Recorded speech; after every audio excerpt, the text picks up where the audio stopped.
Hello, ನಮಸ್ಕಾರ. ನೀವು ನೋಡ್ತಾ ಇದ್ದೀರಾ ಸಮತಾ ಪಬ್ಲಿಕ್ ನ್ಯೂಸ್. ನಿಮಗೆಲ್ಲರಿಗೂ ಆತ್ಮೀಯ ಸ್ವಾಗತ.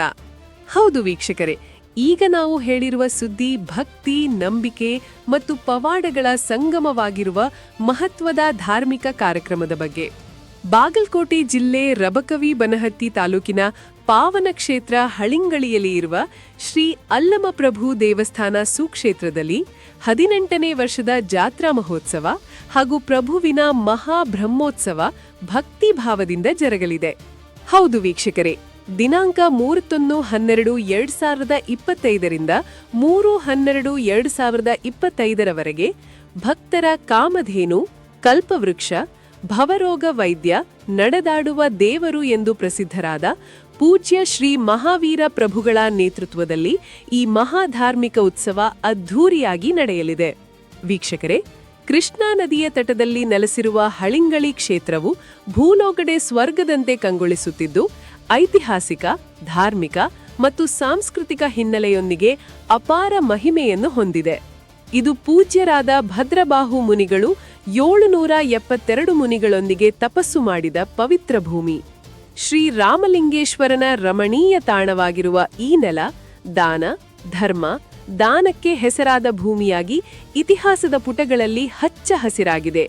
ವೀಕ್ಷಕರೇ, ಇದೇ ಕ್ಷೇತ್ರದಲ್ಲಿ ಜನಿಸಿದ ಪೂಜ್ಯ ಶ್ರೀ ಮಹಾವೀರ ಪ್ರಭುಗಳು ಸುಮಾರು 18 ವರ್ಷಗಳ ಹಿಂದೆ ಮುತ್ತೈದೆ ಹುಣ್ಣಿಮೆಯ ಮುನ್ನಾ ದಿನ ತೀವ್ರ ಅನಾರೋಗ್ಯಕ್ಕೆ ತುತ್ತಾಗಿ ವೈದ್ಯರು ಮರಣವಾಗಿದೆ ಎಂದು ದೃಢಪಡಿಸಿದ್ದ ಸಂದರ್ಭದಲ್ಲೂ ಅಂತಿಮ ವಿಧಿವಿಧಾನಕ್ಕೆ ಮನೆಗೆ ತರುವ ಹೊತ್ತಿಗೆ ಪವಾಡ ಸದೃಶ್ಯವಾಗಿ ಪ್ರಾಣ ಮರಳಿ ಬಂದ ಘಟನೆ ಇಂದು ಈ ಜಾತ್ರೆಯ ಮೂಲ ಕಥೆಯಾಗಿ ಉಳಿದಿದೆ. ಆ ದಿನದಿಂದಲೇ ಮುತ್ತೈದೆ ಹುಣ್ಣಿಮೆಯ ಪವಿತ್ರ ಸಂದರ್ಭದಲ್ಲಿ ನಿರಂತರವಾಗಿ ಜಾತ್ರೆ ನಡೆಸುತ್ತಾ ಬರಲಾಗಿದ್ದು, ಶ್ರೀ ಅಲ್ಲಮಪ್ರಭು ದೇವರ ಅನುಗ್ರಹದಿಂದ ಶ್ರೀ ಮಹಾವೀರ ಪ್ರಭುಗಳ ಧರ್ಮಪತ್ನಿಯರಿಗೆ ಕುಂಕುಮ ಆರಿಸಿನ ವರ ಲಭಿಸಿದಂತೆ ಭಕ್ತರು ನಂಬಿದ್ದಾರೆ. ಇದರಿಂದಾಗಿ ಪ್ರತಿ ವರ್ಷ ಸಹಸ್ರಾರು ಮುತ್ತೈದೆಯರಿಗೆ ಉಡಿ ತುಂಬುವ ಸಂಪ್ರದಾಯ ನಡೆದು ಹಳಿಂಗಳಿ ಮುತ್ತೈದೆಯ ಮುತ್ತಿನ ಕ್ಷೇತ್ರವೆಂದು ಪ್ರಸಿದ್ಧಿ ಪಡೆದಿದೆ. ವೀಕ್ಷಕರೇ, ಈ ಜಾತ್ರಾ ಮಹೋತ್ಸವದಲ್ಲಿ ನಾಡಿನ ಹರ ಗುರು ಚರಮೂರ್ತಿಗಳು, ರಾಜಕೀಯ ಧುರೀಣರು, ಸಾಹಿತಿಗಳು, ಸಮಾಜ ಸೇವಕರು, ಕಲಾವಿದರು ಭಾಗವಹಿಸಿ ಕ್ಷೇತ್ರದ ಮಹಿಮೆಯನ್ನು ಇನ್ನಷ್ಟು ಹೆಚ್ಚಿಸುತ್ತಿದ್ದಾರೆ. ಈ ಮಹೋತ್ಸವಕ್ಕೆ ಅಕ್ಕನ ಬಳಗ, ಊರಿನ ಗುರು ಹಿರಿಯರು ಹಾಗೂ ಸಕಲ ಸದ್ಭಕ್ತರು ಸರ್ವರಿಗೂ ಆತ್ಮೀಯ ಸ್ವಾಗತ ಕೋರುತ್ತಿದ್ದು, ಹಳಿಂಗಳಿ ಅಪ್ಪನ ಜಾತ್ರೆಗೆ ತಪ್ಪದೇ ಬನ್ನಿ ಎಂದು ಮನವಿ ಮಾಡಿಕೊಂಡಿದ್ದಾರೆ. ಹೌದು ವೀಕ್ಷಕರೇ, ಭಕ್ತಿ, ನಂಬಿಕೆ ಮತ್ತು ಪವಾಡಗರ ಸಾಕ್ಷಿಯಾಗಿರುವ ಈ 18ನೇ ಜಾತ್ರಾ ಮಹೋತ್ಸವಕ್ಕೆ ನೀವು ಕೂಡ ಸಾಕ್ಷಿಯಾಗಿರಿ. ಮುಂದಿನ ಸುದ್ದಿಯೊಂದಿಗೆ ಮತ್ತೆ ಭೇಟಿಯಾಗೋಣ. ಅಲ್ಲಿಯವರೆಗೆ ನೋಡ್ತಾ ಇರಿ ಇದು ನಿಮ್ಮ ಸಮತಾ ಪಬ್ಲಿಕ್ ನ್ಯೂಸ್. ಶ್ರೀ ಅಲ್ಲಮಪ್ರಭು ದೇವಸ್ಥಾನ ಸುಕ್ಷೇತ್ರ ಹಳಿಂಗಳಿ, ತಾಲೂಕಾ ರಬಕವಿ ಬನಹಟ್ಟಿ, ಜಿಲ್ಲಾ ಬಾಗಲಕೋಟೆ. ಪ್ರತಿ ವರ್ಷದಂತೆ ಈ ವರ್ಷ ಜಾತ್ರೆಯು ವಿಜೃಂಭಣೆಯಿಂದ ನಡೆಯುತ್ತದೆ. ಇದು 18ನೇ ವರ್ಷದ ಜಾತ್ರಾ ಮಹೋತ್ಸವ.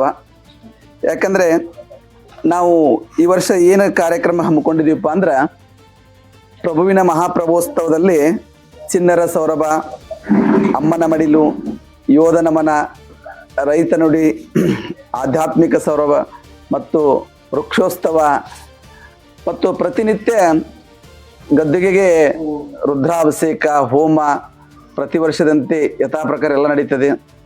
ಮತ್ತು ಪಾಲ್ಕಿ ಉತ್ಸವ ಮತ್ತು ಇನ್ನೂ ಪಾರಂಪರಿಕ ವೈದ್ಯರಿಂದ ಉಚಿತ ಕಣ್ಣಿನ ನೇತ್ರ ಚಿಕಿತ್ಸೆ, ಮುಲ್ವಾದಿ, ಇನ್ನೂ ಹಲವಾರು ಎಲ್ಲ ನಾವು 31ನೇ ತಾರೀಕು ಕಾರ್ಯಕ್ರಮವನ್ನು ಹಮ್ಮಿಕೊಂಡಿದ್ದೀವಿ. ಅದೇ ದಿವಸ ನಮ್ಮ ಅಲ್ಲಮಪ್ರಭು ದೇವಸ್ಥಾನದ ಶಾಲೆಯದ ಮನರಂಜನೆ ಕಾರ್ಯಕ್ರಮ ಸಹಿತ ಅದೇ ದಿವಸ ಇರುತ್ತದೆ. ಅದಕ್ಕೆ ಇನ್ನೂ ಹಲವಾರು ವಿಷಯ ಅಂದರೆ, ಇನ್ನು 1ನೇ ತಾರೀಕು ಜನವರಿ 1/1/2026 ಬೆಳಗ್ಗೆ ಯಥಾ ಪ್ರಕಾರ ಎಲ್ಲ ಕಾರ್ಯಕ್ರಮ ನಡೀತಿದೆ. ಆ ದಿವಸ ಊರಲ್ಲಿ ಪಾಲ್ಕಿ ಉತ್ಸವ ಇರುತ್ತದೆ ಮತ್ತು ಎಲ್ಲ ಸಕಲ ವಾದ್ಯಗಳಿಂದ ಉತ್ಸವ ನಡೀತೈತಿ. ಅದೇ ದಿವಸ ಏನಪ್ಪ ಅಂದ್ರೆ ರೈತರದು ಕಾರ್ಯಕ್ರಮ, ಯೋಧರದು ಮತ್ತು ಸಾಯಂಕಾಲ ದಿಂಗಾಲೇಶ್ವರ ಮಹಾಸ್ವಾಮೀಜಿಯಿಂದ ಪ್ರವಚನ ಕಾರ್ಯಕ್ರಮ ಮತ್ತು ಇನ್ನೂ ಹಲವಾರು ಸ್ವಾಮೀಜಿಗಳಿಂದ ಆ ದಿವಸ ಕಾರ್ಯಕ್ರಮ ಇರುತ್ತದೆ. ರಾಜಕೀಯ ಧುರೀಣರು ಇರುತ್ತಾರೆ ಮತ್ತು ಊರಿನ ಗಣ್ಯ ಮಾನ್ಯರು ಇರುತ್ತಾರೆ, ಸಕಲ ಸದ್ಭಕ್ತರು ಎಲ್ಲರೂ ಇರುತ್ತಾರೆ. ಅದಕ್ಕೆ 2ನೇ ತಾರೀಕು ಏನಪ್ಪ ಅಂದ್ರೆ ವೃಕ್ಷೋತ್ಸವ ಅಂತ ಹೇಳಿದ್ವಲ್ಲ, ವೃಕ್ಷೋತ್ಸವದ ಕಾರ್ಯಕ್ರಮ ಅದು ಪ್ರತಿಯೊಬ್ಬರು ಗಿಡ ಯಾಕೆ ಹಚ್ಚಬೇಕು, ಯಾವ ಕಾರಣಕ್ಕೆ, ಅದರಿಂದ ಏನು ಫಲ ಅನ್ನುವಂಥ ವಿಷಯಗಳನ್ನು ಸಹಿತ ದಿವಸ ಕಾರ್ಯಕ್ರಮ ಇರ್ತದೆ.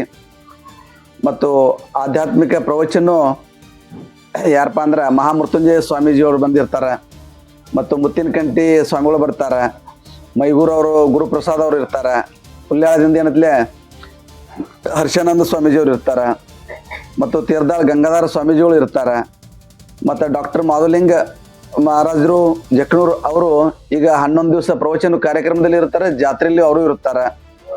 ಹಂಗೆ ಸುವರ್ಣ ತಾಯಿ ಹೊಸಮಠ ಅವರು ಇರ್ತಾರೆ, ಮತ್ತು ಯಾರಪ್ಪ ಅಂದ್ರೆ KS ಈಶ್ವರಪ್ಪನವರು ಇರ್ತಾರೆ, ಮತ್ತು ಜಗದೀಶ್ ಶೆಟ್ಟರ್ ಅವರು ಬರ್ತಾರೆ, ಮತ್ತು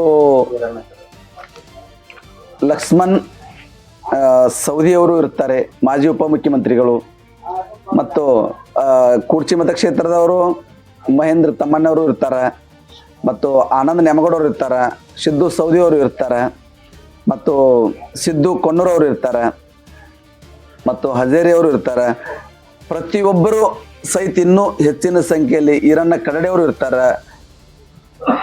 ರೈತರಿಗೆ ಸನ್ಮಾನ ಇರ್ತೈತಿ, ಸೈನಿಕರಿಗೂ ಸನ್ಮಾನ ಇರ್ತೈತಿ. ಶಶಿಕಾಂತ್ ಗುರ್ಜಿ ಅವರು ಮತ್ತು ಇನ್ನು ಚುನ್ನಪ್ಪ ಪೂಜಾರಿ ಅವ್ರಿಗೆ ಈ ಸಲ ಪ್ರಶಸ್ತಿಯನ್ನು ಹಮ್ಮಿಕೊಂಡಿದ್ದೆವು. 5 ಜನರಿಗೆ ನಾವು ಪ್ರಶಸ್ತಿ ಕೊಡ್ತೀವಿ. ಯಾಕಂದ್ರೆ RB ಪಾಟೀಲ್ ಅಂತೇಳಿ ಬೆಂಗಳೂರು ನ್ಯಾಯವಾದಿಗಳು ದೀಶರು, ಮತ್ತು ಇನ್ನು G ಶಿವಣ್ಣವ್ರವ್ರಿಗೆ, ಮತ್ತು ವೀಣಾ ಕಾಶ್ಯಪ್ನವರು, ಮತ್ತು 5 ಜನರಿಗೆ ನಾವು ಏನಪ್ಪ ಅಂದ್ರೆ ಅರ್ಜುನ್ ಹಲಿಗೆ ಹೊಡ್ರು, ಈ 5 ಜನರಿಗೆ ಪ್ರಶಸ್ತಿಯನ್ನು ಈ ವರ್ಷ ಹಮ್ಮಿಕೊಂಡಿದ್ದೀವಿ. ಮತ್ತು ವಿಶೇಷವಾದ ಕಾರ್ಯಕ್ರಮ ಯಾವ ರೀತಿ ಏನೈತಿಲ್ಲ ನಡೀತೈತಿ. ಮತ್ತು ಆಧ್ಯಾತ್ಮಿಕ ಅಷ್ಟೇ ಅಲ್ಲ, ಸಂಗೀತ ಕಾರ್ಯಕ್ರಮಗಳು ನಡೀತಾವೆ, ಮತ್ತು ಶಾಲಾ ಮಕ್ಕಳದು ಕಾರ್ಯಕ್ರಮ ಇರ್ತೈತಿ, ಮತ್ತು ಹೊರಗೆ ಬಂದವ್ರಿಗೆ ಸಹಿತ ಎಲ್ಲರಿಗೆ ಈ ವೇದಿಕೆಯಲ್ಲಿ ಅವಕಾಶಗಳನ್ನು ಇರ್ತೈತಿ. ಉಡಿ ತುಂಬು ಕಾರ್ಯಕ್ರಮ ಅಂತೂ ಬಹಳ ವಿಶೇಷ. ಪ್ರತಿ ವರ್ಷ ನೀವು ಎಲ್ಲರೂ ನೋಡ್ತಿರ್ತೀರಿ, ಸುಮಾರು 5,000 ಜನ ಎಲ್ಲ ಎಷ್ಟು ಜನ ಬಂದರೂ ಸಹಿತ ಉಡಿ ತುಂಬು ಕಾರ್ಯಕ್ರಮ ಬಹಳ ವಿಶೇಷ. ಇದು ಕುಲರತ್ನ ಮಿಷನ್ ಮುನಿ ಮಹಾರಾಜರು ಇರ್ತಾರೆ. ಹಿಂಗೆಲ್ಲ ಇನ್ನು ವಿಷಯಗಳೆಲ್ಲ ಅಂದ್ರೆ 5 ಮುತ್ತುಗಳನ್ನು ಯಾಕೆ ಇರಬೇಕು, ಅರಿಶಿನ ಕುಂಕುಮ ಯಾಕೆ ಕೊಡಬೇಕು, ಇಲ್ಲಿ ಇರುವಂಥ ವಿಶೇಷ ಏನತಿ ಅನ್ನೋದು ಎಲ್ಲ ತಾಯಂದಿರ ಬಂದಾಗ ಮಾತ್ರ ಅವ್ರಿಗೆಲ್ಲ ಗೊತ್ತಾಕೈತಿ. ಅದಕ್ಕೆ ಎಲ್ಲ ನಾಡಿನ ಎಲ್ಲ ಭಕ್ತಾದಿಗಳು ಸಹಿತ ಇದರಲ್ಲಿ ಬಂದು ಪಾಲ್ಗೊಂಡು ಅಪ್ಪನ ಜಾತ್ರೆಗೆ ತಪ್ಪದೆ ಎಲ್ಲರೂ ಬಂದು ಈ ಜಾತ್ರೆಯನ್ನು ವಿಜೃಂಭಣೆಯಾಗಿ ಮಾಡಿ ಯಶಸ್ವಿಯನ್ನಾಗಿ ಮಾಡಲಿ ಅಂತ ಶುಭ ಹಾರೈಸುತ್ತೇನೆ.